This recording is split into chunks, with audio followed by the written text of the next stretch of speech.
Quoi dire? Oui, le mec est au top. Voilà, c'est Pedro Pascal. Que dire de Pedro Pascal? Je vais me laisser pousser la moustache. Je vais me faire une petite moustache aussi à la Pedro Pascal. Voilà, je veux ressembler à Pedro.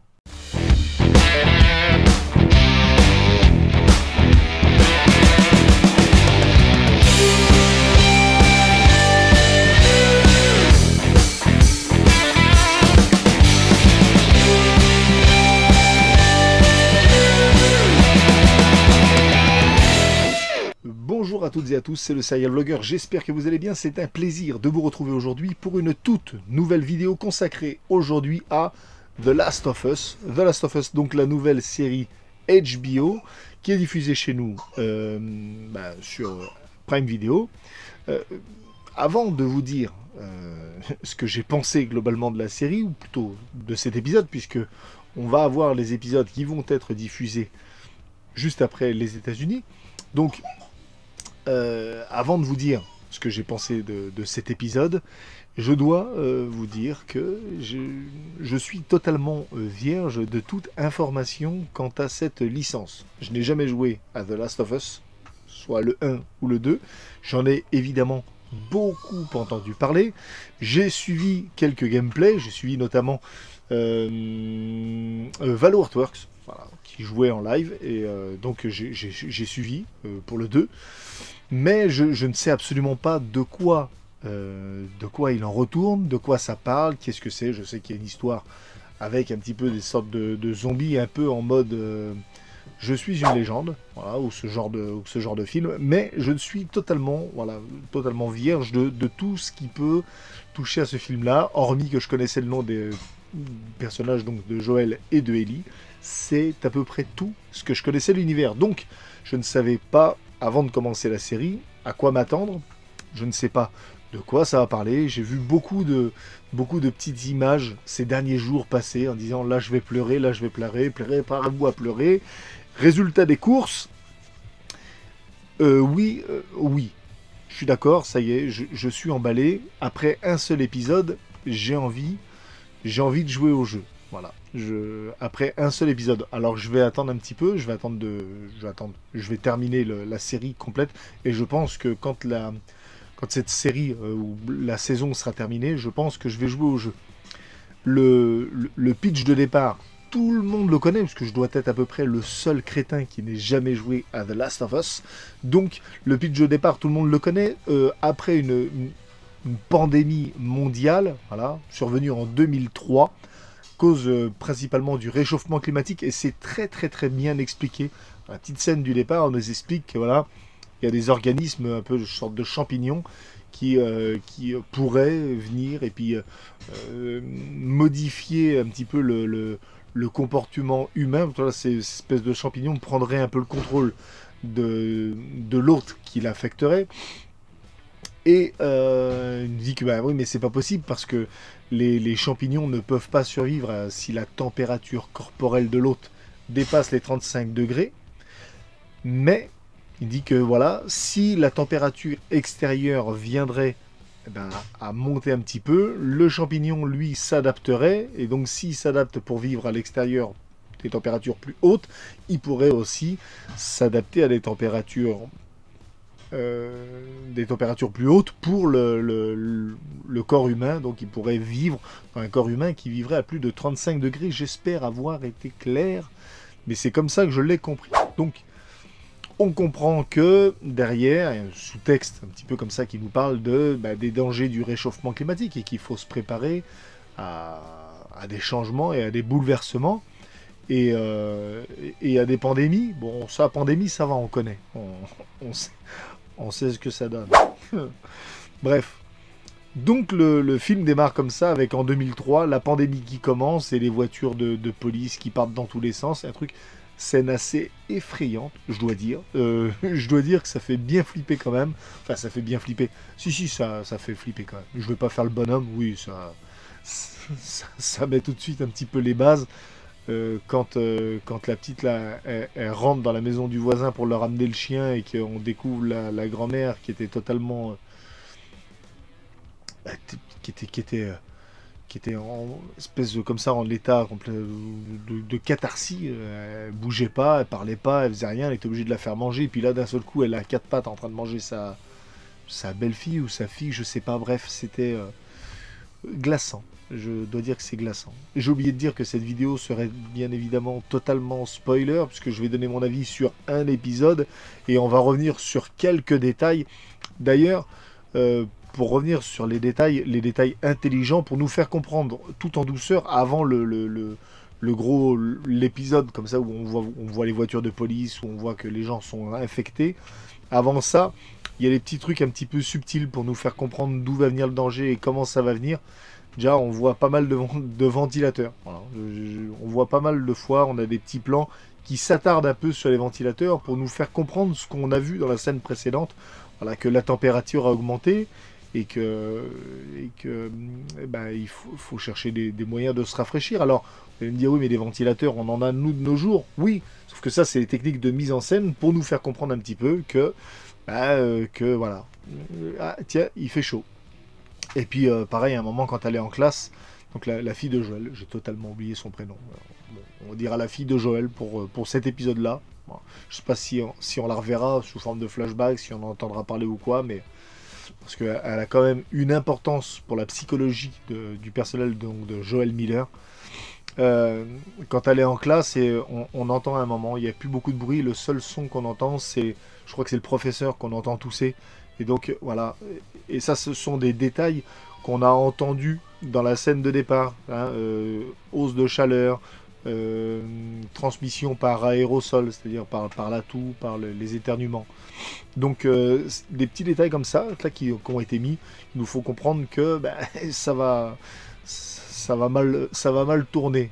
Ça va mal tourner. Le reste, d'un point de vue esthétique, j'ai trouvé ça très très très joli. Très très très joli. Il y a de magnifiques plans. Ça a été esthétiquement, franchement, c'est très très beau. Il y a une belle photographie. On a une image qui est très très belle. Il n'y a pas de... Je pensais que ça aurait l'air un peu plus dégueulasse que ça, un peu plus crade. Je ne sais pas si vous avez vu le film The Light of My Life de Casey Affleck, donc, qui avait tourné un film, pareil, c'est un truc un peu dystopique, post-apocalyptique, où toutes les femmes avaient disparu de la surface de la Terre. Et là, il faisait que de pleuvoir, c'était volontaire, hein, mais on avait un rendu qui était un petit peu sale, pluvieux, gris à l'écran. Là, pas du tout. On a quelque chose où on va jouer sur les couleurs. Et même, j'ai trouvé qu'il y avait beaucoup de tons un petit peu orangés, ocre, qui nous donnent un peu comme si c'était le crépuscule. Voilà. Hein, une petite teinte crépusculaire. Un petit peu comme pour imager le crépuscule de l'humanité. Voilà, on touche à la fin. C'est pas encore fini, mais on touche à la fin. Et j'ai beaucoup aimé ça. J'ai beaucoup aimé les décors. La ville de Boston, je trouve qu'elle est quand même bien foutue. Voilà. Cette ville en ruine, complètement délabrée. Je trouve que, encore une fois, je vais le dire, parce que je le dis souvent quand on discute, que ce soit sur Discord ou n'importe, je le dis, pour une série, je trouve que c'est quelque chose de vraiment pas mal. On a un bon rendu visuel de ce que pourrait être une ville avec de telles circonstances. Au niveau des acteurs, on va dire quoi de Pedro Pascal? Mon Pedro, tiens, il est là, hein, mon Pedro Pascal, que personnellement, je sais pas vous, moi j'ai découvert dans Narcos, voilà, The Mandalorian, le mec est au top. Voilà, The Last of Us, quoi dire, oui, le mec est au top, voilà, c'est Pedro Pascal. Que dire de Pedro Pascal? Je vais me laisser pousser la moustache. Je vais me faire une petite moustache aussi, à la Pedro Pascal. Voilà, je veux ressembler à Pedro. Non, mais autant être honnête, le gars est incroyable. Il a joué dans énormément de choses et à chaque fois que je l'ai vu, alors peut-être dans un seul film où c'était pas ouf, un dénommé Wonder Woman 84, mais là c'est pas de sa faute à lui, il est quand même pas aidé par le scénario qui était éclaté. La petite, donc celle qui joue Ellie, je crois que c'est Bella Ramsey. Elle est incroyable. Elle est incroyable. Juste sur ce premier épisode, je trouve qu'elle est très très très bien. Elle fait le taf. Après, les autres personnages, on n'en voit pas suffisamment pour pouvoir se faire une idée, mais je pense que c'est vraiment ces deux personnages-là. Ça va être le duo central du film. Les autres, bon bah voilà, c'est correct. Hein, on n'a pas de fausses notes, de faux jeux. Bon bref, le film est très très très bien. Au niveau de la bande son, c'est pareil. J'ai trouvé l'épisode globalement, globalement très très bien aussi. Je pense que cette vidéo-là, ça va s'appeler très très très bien parce que je fais que de dire très très très bien. Non, le jeu fait avec le son, avec les. Je trouve que c'est bien. On ne mise pas entièrement sur le jump scare. Je trouve que ben, c'est plutôt bien dosé. Donc c'est très bien. Encore une fois, c'est très bien. Que dire d'autre que c'est très très bien. Non, franchement, je suis agréablement surpris. J'avais un petit peu peur parce que l'univers zombie et mort-vivant et tout ça, c'est pas ma came, mais alors pas du tout. Et, euh, et, et je dois dire que je suis complètement emballé et j'ai hâte d'être à la semaine prochaine pour pouvoir découvrir l'épisode suivant. Il y a autre chose qui m'a particulièrement plu, c'est la façon de cadrer, la façon dont ça a été filmé. C'est vraiment filmé à la première personne, en mode un petit peu en mode jeu vidéo. Et pour le coup, c'est vachement bien. Et ça m'a rappelé notamment la scène où il y a Joël et Tommy avec la fille de Joël à l'arrière du pick-up quand ils essayent de s'échapper. Ça m'a rappelé la scène d'intro de... Je vais retrouver le nom. Sans un bruit 2. J'ai mis le temps. Oui, la scène donc, où ils sont dans la voiture en plan séquence, où il y a les créatures qui attaquent tout le monde. Ça, on a un petit peu le même genre de scène. Là, c'est pas filmé en plan séquence, mais le cadrage et la manière dont c'est filmé rappelle un petit peu cette scène-là. Sauf que là, c'est de nuit et il y a peut-être un petit côté effrayant en plus. Le fait que ce soit de nuit. Et moi j'ai regardé ça avec un gros casque, des bons écouteurs, un bon son. Quand on a les avions qui passent au-dessus, ça vient, ça tombe, ça s'écrase, c'est incroyable. Et que dire de cette scène donc de la mort de la fille de Joël qui est incroyable. Voilà, incroyable. Pedro Pascal. Là, on tutoie les étoiles. Bref. Cet épisode est très très bien. Voilà. J'attends énormément de la suite. J'espère que ça va continuer sur cette lancée.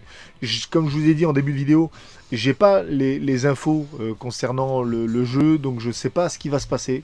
Je ne veux absolument pas être spoilé du tout. Mais en tout cas, pour moi, c'est un très grand oui. Voilà, j'attends de voir la suite. Dites-moi dans les commentaires si vous avez vu cet épisode, si vous avez des attentes, si vous avez joué au jeu, si vous voulez que ça colle absolument au jeu vidéo, ou si au contraire, vous espérez que ça va prendre quelques libertés. Voilà, j'aimerais bien avoir votre avis là-dessus. Sans me spoiler la suite, s'il vous plaît, soyez sympa. Et puis voilà, ce sera tout pour ce premier épisode de The Last of Us. Je pense que je ferai tous les autres. Je pense que je ferai tous les autres épisodes de la série parce que j'aime beaucoup. Et donc voilà. N'oubliez pas de lâcher un petit pouce bleu si cette vidéo vous a plu. Si ça vous a pas plu, vous pouvez mettre un pouce rouge. Ça ne me dérange pas. C'est vous qui voyez. Ici, c'est la démocratie. On a le droit de s'exprimer. Une nouvelle fois, dites-moi dans les commentaires ce que vous pensez de cette série, ce que vous pensez du jeu vidéo, et quelles sont vos attentes. Je ne veux pas me répéter, je viens de le dire. On se retrouve très prochainement pour une prochaine vidéo. C'était le Serial Vlogger. Ciao, portez-vous bien.